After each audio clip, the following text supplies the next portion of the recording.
నమస్కారం. నరదృష్టి తగిలితే ఈ లక్షణాలు ఖచ్చితంగా ఉంటాయి. ఈ పూర్తి వివరాలు తెలుసుకునే ముందు మన ఛానల్ని ఇంకా సబ్స్క్రైబ్ చేసుకోకపోతే తప్పక సబ్స్క్రైబ్ చేసుకోండి. అండ్ ఈ వీడియో కనుక నచ్చినట్లయితే లైక్, కామెంట్, షేర్. అండ్ ఈ వీడియోని ఎక్కడ స్కిప్ కూడా చేయకుండా చూడండి. సాధారణంగా ఇంట్లో చిన్నపిల్లలు లేదా పెద్దవారు ఉన్నట్టుండి అకస్మాత్తుగా నీరసపడిపోతూ ఉంటారు. మన పెద్దవారు దిష్టి తగిలి ఉంటుంది, దిష్టి తీసేయండి అని చెబుతుంటారు. అసలు నిజంగానే దిష్టి అనేది ఉందా? ఒకవేళ దిష్టి ఉంటే దిష్టి తగిలినప్పుడు పిల్లలు పెద్దల్లో ఎలాంటి లక్షణాలు కనపడతాయి? అలాగే మీ ఇంటికి వ్యాపారానికి తగిలిన నరదిష్టి నరఘోష తొలగిపోవాలంటే పాటించవలసిన పరిహారాల గురించి ఈ వీడియోలో వివరంగా మనము తెలుసుకుందాం. సో అంతకంటే ముందు తప్పక సబ్స్క్రైబ్ చేసుకోండి. మనం ఉన్నతంగా ఎదుగుతున్నప్పుడు ఇతరులు ఓర్వలేక వారి చెడు మనసుతో చెడును కోరుకోవడం ద్వారా నరదృష్టి మన కుటుంబం మీద పడుతుంది. అంటే దాని అర్థం వారి యొక్క చెడు దృష్టి మన మీద పడుతుంది. వక్రదృష్టి, ఈర్ష్య, అసూయలతో కూడిన తీక్షణ దృష్టి సోకినప్పుడు ఈ నరదృష్టి తగులుతుంది. నరదృష్టికి నల్లరాళ్ళైనా పగులుతాయి అని అంటుంటారు. నరదృష్టి మన మీద ఎప్పుడు పడుతుంది అంటే ఎదుటివారి వక్రదృష్టితో చూసినప్పుడు. కొందరు అనారోగ్యానికి లోనవుతూ ఉంటారు. అంతే కదా, మనం ఎప్పుడైనా అందంగా తయారైనా ఆశగా కొద్దిగా ఫుడ్ ఎక్కువ తిన్నా కూడా మనకు అవి విపరీతంగా మనకి అనారోగ్యాలు వచ్చేస్తాయి. ఇతరులు ఓర్వలేక వారి చెడు మనసుతో చెడును కోరుకోవడం ద్వారా నరదృష్టి తగులుతుంది. నరదృష్టి తగిలిన వారికి తలనొప్పి విపరీతంగా రావడం, కడుపు నొప్పి, కడుపులో వికారంగా ఉండడం, తిన్నది జీర్ణం కాకపోవడం, తల తిరగడం, వాంతులు అవ్వడం, ఉన్నట్టుండి నీరసించిపోవడం లాంటి లక్షణాలు కనపడుతూ ఉంటాయి. నిజమా కాదా? మీరే చెప్పండి. అరే ఇప్పుడు దాకా బాగున్నారు, సడన్గా ఏంటి ఇలా అయిపోయారు అనుకుంటాం కదా. నరదృష్టి తగిలిన పిల్లలు నిద్రలో ఉలిక్కి పడటం, ఎన్ని మందులు వేసినా పిల్లలు నీరసంగా ఉండటం, ప్రతి చిన్నదానికి ఏడవటం, పిల్లలు అనారోగ్యానికి గురి అవ్వటం లాంటివి లక్షణాలు కనపడుతూ ఉంటాయి. సాధారణంగా మనం చిన్నపిల్లల్లో ఇవే చూస్తూ ఉంటాం. ఇంటికి ఎవరైనా వచ్చి వాళ్ళని ఎత్తుకున్నా, ముద్దులు పెట్టుకున్నా వాళ్ళల్లో చాలా తేడా ఉంటుంది. టయర్డ్ అయిపోతారు వాళ్ళు పాపం.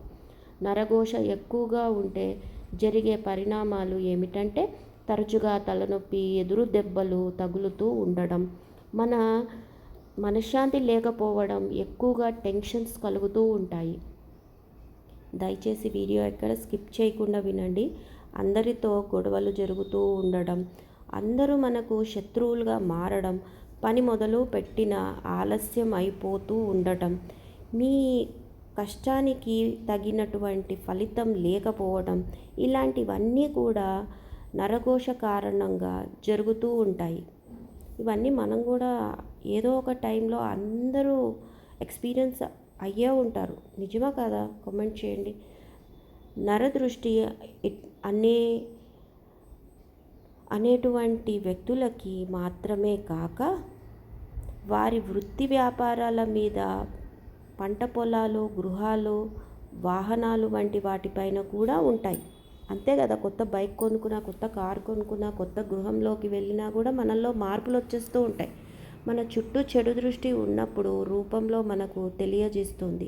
నరఘోష, నరదృష్టి నిజంగా ఉందా అంటే ఉంది అనే అనాలి. ఎందుకంటే ఇవన్నీ సిమ్టమ్స్ మనం చూస్తున్నాం కదా. ఎంత దిష్టి తీసినా ఆరోగ్యంగా బాగా లేనప్పుడు నిర్లక్ష్యం చేయకుండా వైద్యుడి దగ్గరికి వెళ్ళి మందులు తీసుకోవడం చాలా ముఖ్యం.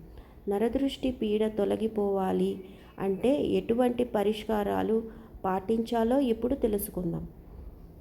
సో కొన్ని చిన్న చిన్న సమస్యలు అయితే మనం ఇంట్లోనే తీసేసుకోవచ్చు. అలాంటి పరిహారాలు అన్నమాట. దిష్టిని దాదాపు చాలా రకాలుగా తీస్తుంటారు. కొబ్బరికాయతో తిప్పడం, ఉప్పుతో దిష్టి తీయటం, జనరల్గా అందరూ ఇదే చేస్తూ ఉంటారు. అలాగే కర్పూరం బిళ్ళలతో, పిడకలతో, పేడముద్దతో, బొగ్గుతో, కోడిగుడ్లతో, ఎండుమిర్చితో, వెంట్రుకలు, ఆవాలు, ఇంకా రకరకాల వాటితో దిష్టి అనేది వివిధ ప్రాంతాల్లో ఆచారాన్ని బట్టి తీస్తుంటారు. కానీ జనరల్గా ఉప్పు మాత్రం తీసేస్తూ ఉంటారు. చిన్నపిల్లలకి నరదృష్టి తొలగిపోవాలంటే రూపాయి బిళ్ళ సైజులో బుగ్గపై కాటుక పెట్టాలి. అన్నం తినకుండా పిల్లలు ఏడుస్తుంటే నరదృష్టి తగిలిందని భావించేవారు గుప్పెడు రాళ్ళుప్పుతో దిష్టి తీయాలి. 5 ఏళ్ళు దాటిన పిల్లలకు అన్నం వార్చి పసుపు కుంకుమతో కలిపి వాటితో దిష్టి తీయాలి. ముఖ్యంగా కర్పూరంతో దిష్టి తీయాలి. అప్పుడప్పుడు పిల్లలు కింద పడితే కర్పూరాన్ని పళ్ళెంలోకి తీసుకొని పిల్లలకు 3 సార్లు తిప్పి దిష్టి తీసేసేయాలి. కర్పూరం కరిగినట్లు నరదృష్టి కూడా కరిగిపోతుందని విశ్వాసం అన్నమాట. పెద్దవాళ్ళు చెప్పారు కాబట్టి చేస్తే తప్పు లేదు కదా. అదేవిధంగా పసిపిల్లల్ని చీకటి పడిన తర్వాత మిట్ట మధ్యాహ్నం సమయాల్లోనూ పిల్లల్ని బయటకు తిప్పకూడదు. సో పసిపిల్లల్ని జాగ్రత్తగా అయితే చూసుకోవాలి. అన్నం తిన్న తర్వాత దిష్టి తీస్తే దానివల్ల ప్రయోజనం ఉండదని చెబుతుంటారు. చిన్నారులకు దిష్టి తీసేటప్పుడు వారి వద్ద పొరుగింటి చిన్నపిల్లలు ఎవరూ ఉండకూడదు. అలాంటి చిన్నపిల్లలకి నిద్రపోతున్న సమయంలో వారికి ఎట్టి పరిస్థితుల్లోనూ దిష్టి తీయకూడదు. దాని కర్పూరంతో దిష్టి తీస్తే ఇంకా మేలు జరుగుతుందనే పెద్దలు సూచిస్తుంటారు. సో కర్పూరంతో మనం దిష్టి తీయటం వల్ల తప్పేం లేదు. ఇంట్లోని చెడు బ్యాక్టీరియా కూడా వెళ్ళిపోతుంది కదా ఆ సువాసనతో. ఒక చెంచాడు రాతి ఉప్పును ఎడం చేతితో గుప్పిటలో ఇట్లా గట్టిగా పట్టుకొని తీసుకొని ఇరుగు దిష్టి, పొరుగు దిష్టి, తల్లి దిష్టి అని తుడిచి పెట్టుకుపోవాలని అనుకుంటూ బిడ్డ చుట్టూ ఎడమ నుంచి కుడికి, కుడి నుంచి ఎడమకు 3 సార్లు తిప్పాలి. చేతిలో ఉన్న ఉప్పును పక్కన ఒక ప్లేట్లో పెట్టి పై విధంగా మరో 2 సార్లు చేసి నీటిలో బిడ్డ కళ్ళను తుడిచి దిష్టి తీసిన ఉప్పును ఎవ్వరూ తొక్కని చోట చెప్పి ఉన్నారు. అంటే ఎవరు తొక్కని చోట పడేయచ్చు, లేకపోతే వాటర్లో కలిపేసి బయట పారేయచ్చు. అలాగే నిమ్మకాయతో 3 సార్లు అలా ఎడమ నుంచి కుడికి, కుడి నుంచి ఎడమ 3 సార్లు తిప్పి ఎవరు తొక్కని చోట పడేసి వేస్తే నరదృష్టి పోతుంది. బాలగ్రహ దోషాలు నివారణకు పిల్లలకు దిష్టి తీసే సమయంలో పళ్ళెంలో నీళ్లు పోసి అందులో కుంకుమ వేసి మరొక పళ్ళెం తీసుకొని అందులో కుంకుమతో కలిపిన 3 అన్నము ముద్దలు కలిపి అందులో వేసి దిష్టి తీసి ఇంటికి దూరంగా బయట 3 దారులలో పోయాలి. ఇలా చేస్తే బాలగ్రహ దోషాలు పోతాయి. సో ఇలాంటివన్నీ పెద్దవాళ్ళు ఇంట్లో ఉంటే ఖచ్చితంగా వాళ్ళకి చెప్తూ ఉంటారు. పెద్దవాళ్ళతో తీయించుకుంటే బెటర్ అనమాట. ఉప్పు అన్నది సహజంగా చిన్నపిల్లలకి తల్లి వాళ్ళే తన బిడ్డకి తన తల్లి చేసుకుంటే సరిపోతుంది. దిష్టి తగిలిన వారికి ఉప్పు, మిరపకాయలు ఇటువంటి తల మీదుగా చుట్టి తిప్పడం అంటే ఇతరుల నుంచి ప్రసరించబడిన విద్యుత్ కిరణాలు వలయాన్ని విస్తృతంగా చేయడం అన్నమాట. అలాంటి పరిస్థితుల్లో రేణుకాదేవిని స్మరించుకోవాలి. రేణుకాదేవి నామాలను స్మరించడం వల్ల, ఆమె స్తోత్రాలు చదువుకోవడం వల్ల కానీ దిష్టి ప్రభావం నుంచి వెంటనే బయటపడవచ్చు. మనశ్శాంతిగా ఉంటుందన్నమాట. ఇది పెద్దవాళ్ళైతే చేయగలుగుతారు, చిన్నపిల్లలకి రాదు కాబట్టి నేర్పించుకోవాలి. నరఘోష ఉన్నటువంటి వారు ఎవరైనా నరసింహస్వామి యొక్క చిన్న చిత్రపటమును ఒకటి ఎల్లప్పుడూ జేబులో ఉంచుకోవాలి. మన దగ్గర పెట్టుకుంటే బాగుంటుందన్నమాట. ఆంజనేయ స్వామిని ఉపాసించడం లేదా ఈశ్వర ఆరాధనం చేయడం లేదా వీరభద్రుడు, కాలభైరవుడు, కాళీ, దుర్గామాత తదితర దేవతలను ఆరాధించడం చేయాలి. సో వీటి వల్ల ఏంటంటే మనకి నీరసం పోయి శక్తి వస్తూ ఉంటుంది అండ్ మన కాన్ఫిడెన్స్ కూడా పెరుగుతూ ఉంటుందన్నమాట. సంధ్యా సమయంలో దీపం పెట్టడం, అగరువత్తులు వెలిగించడం, సాంబ్రాణి ధూపం వేయడం, కోడిగుడ్లను 7 సార్లు దిగదుడిచి 4 వీధుల్లో కూడలిలో ఉంచి దానిపై నీళ్లు పోయడం వంటివి చేస్తుంటారు. ఏదైనా నరసింహస్వామి వారి క్షేత్రానికి వెళ్ళినప్పుడు అక్కడ ఉన్నటువంటి కుంకుమ కొంచెం తెచ్చుకొని నాగసింధూరంలో కలిపి ఆ బొట్టును ప్రతిరోజు పెట్టుకుంటూ ఉండొచ్చు. సో ఇది బెటర్ కదా, ఇంట్లో నుంచి తీసుకెళ్ళి బయట పడేసి అదంతా కంటే ఇంట్లో చేసుకునే పరిహారాలు చేసుకుంటే బెటర్. పెద్దవాళ్ళు ఉంటే కొంచెం పెద్ద పరిహారాలు చేసినా పర్వాలేదు.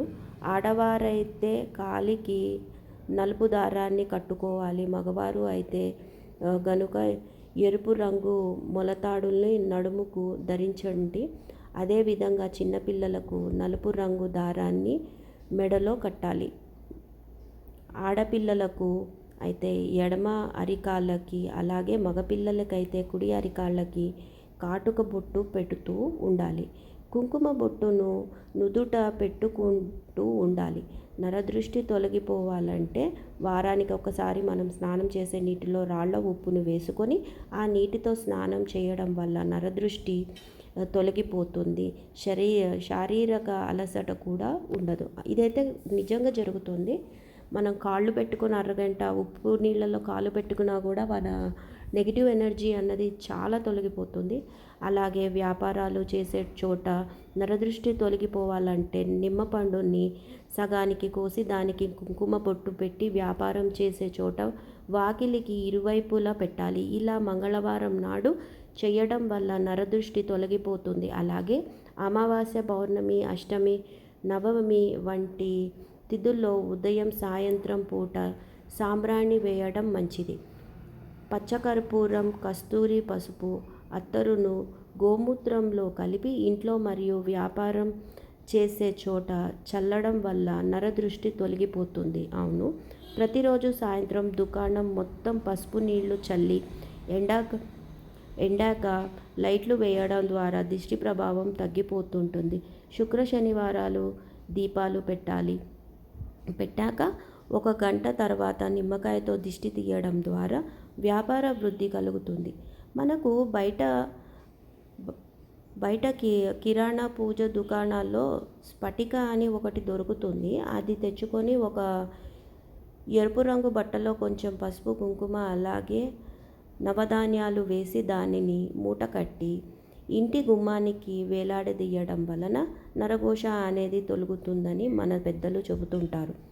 ఎలాంటి గృహమైన వ్యాపార సంస్థకి అయినా మన్ను రాళ్ల ఉప్పు, మిరపకాయలు, ఆవాలు, గుమ్మడికాయలు, కొబ్బరికాయలు, నిమ్మకాయలు దిష్టి తీయడం మంచిది. అవును కదా, ఖచ్చితంగా మన వాహనాలకు కూడా ఇలాంటి దిష్టిలు దసరా టైంలో ఖచ్చితంగా తీస్తారు కదా.